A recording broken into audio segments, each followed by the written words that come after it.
Welcome to Carmen Co-Education Strive to Excellence। Hello दोस्तों, मैं पूनम शर्मा आपका फिर से स्वागत करती हूँ हमारे चैनल करमैन को एजुकेशन में। दोस्तों, आज का जो हमारा टॉपिक है वो है भाषा की प्रगति के बारे में।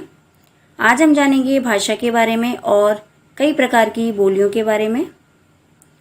भाषा की प्रगति भाषा सागर की तरह सदा चलती बहती रहती है। भाषा के अपने गुण या स्वभाव को भाषा की प्रगति कहते हैं। हर भाषा की अपनी प्रगति, आंतरिक गुण अवगुण होते हैं। भाषा एक सामाजिक शक्ति है जो मनुष्य को प्राप्त होती है। मनुष्य उसे अपने पूर्वजों से सीखता है और उसका विकास करता है। भाषा के विविध रूप। हर देश में भाषा के 3 रूप मिलते हैं। पहला है बोलियां, दूसरा है परिनिष्ठित भाषा, तीसरा है राष्ट्रीय भाषा। बोलियां जिन स्थानीय बोलियों का प्रयोग साधारण अपने समूह या घरों में करती हैं उसे बोली कहते हैं। किसी भी देश में बोलियों की संख्या अनेक होती है। यह घास पात की तरह अपने आप जन्म लेती हैं और किसी क्षेत्र विशेष में बोली जाती हैं, जैसे भोजपुरी, मगही, अवधी, मराठी, तेलुगु, इंग्लिश आदि।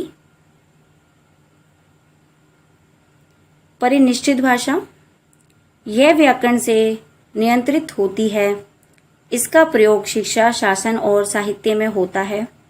बोली को जब व्याकरण से परिकृत किया जाता है तब वह परिनिष्ठित भाषा बन जाती है। खड़ी बोली कभी बोली थी, आज परिनिष्ठित भाषा बन गई है, जिसका उपयोग भारत में सभी स्थानों पर होता है। राष्ट्रीय भाषा जब कोई भाषा किसी राष्ट्र के अधिकांश प्रदेशों के बहुमत द्वारा बोली व समझी जाती है तो वह राष्ट्रीय भाषा बन जाती है। दूसरे शब्दों में, वह भाषा जो देश के अधिकतर निवासियों द्वारा प्रयोग में लाई जाती है राष्ट्रीय भाषा कहलाती है। सभी देशों की अपनी अपनी राष्ट्रीय भाषा होती है, जैसे अमेरिका की अंग्रेजी, चीन चीनी, जापान जापानी, रूस रूसी आदि। भाषा और लिपि। लिपि शब्द का अर्थ है लीपना या पोतना। विचारों का लीपना अथवा लिखना ही लिपि कहलाता है।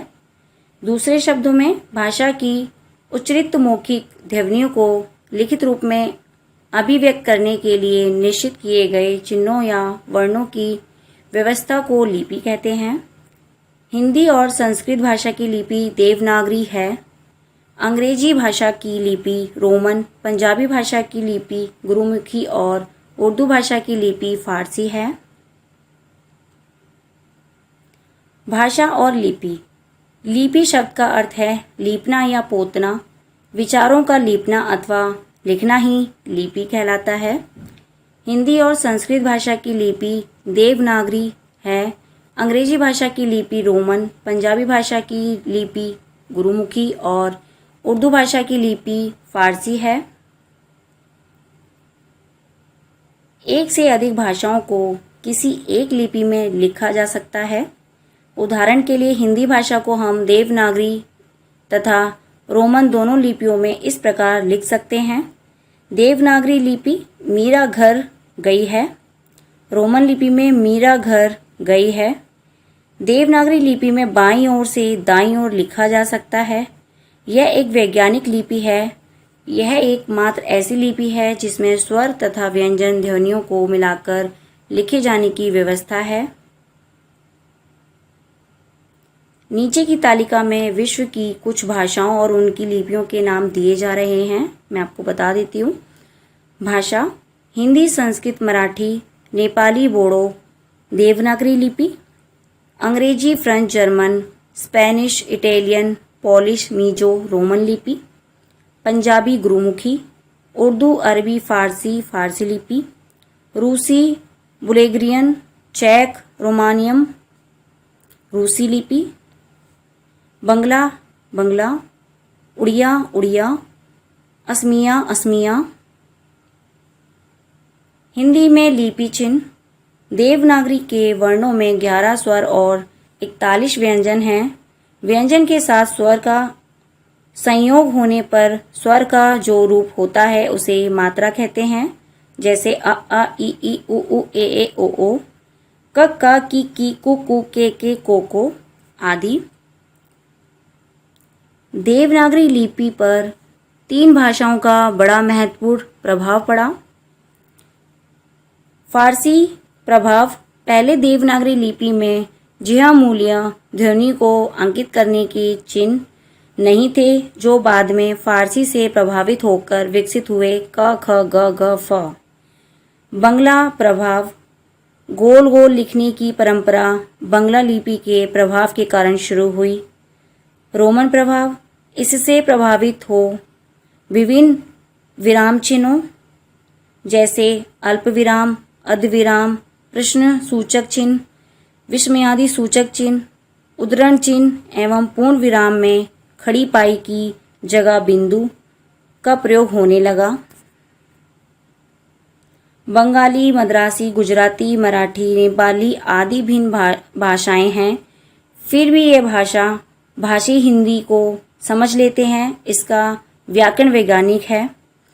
इस भाषा में संस्कृत के अलावा फ्रेंच, जापानी, बर्मी, चीनी, अंग्रेजी, पुर्तगाली आदि अनेक भाषाओं के शब्दों की भरमार है। अतएव इस भाषा का फैलाव बहुत तेजी से हुआ है। यही कारण है कि आज यह राष्ट्रीय भाषा का दर्जा प्राप्त कर चुकी है। स्मरणीय तथ्य: राजस्थानी हिंदी का विकास अपभ्रंश से हुआ। पश्चिमी हिंदी का विकास शोरसेनी से हुआ। पूर्वी हिंदी का विकास अर्धमागधी से हुआ। बिहारी हिंदी का विकास मागधी से हुआ। पहाड़ी हिंदी का विकास खस से हुआ। बोली और भाषा में अंतर है। भाषा का क्षेत्र व्यापक होता है। भाषा में लिखित और मौखिक दोनों रूप होते हैं। बोली भाषा का ऐसा रूप है जो किसी छोटे क्षेत्र में बोला जाता है। जब बोली इतनी विकसित हो जाती है कि वह किसी लिपि में लिखी जाने लगे, उसमें साहित्य रचना होने लगे और उसका क्षेत्र भी अपेक्षाकृत विस्तृत हो जाए, तब उसे भाषा कहा जाता है।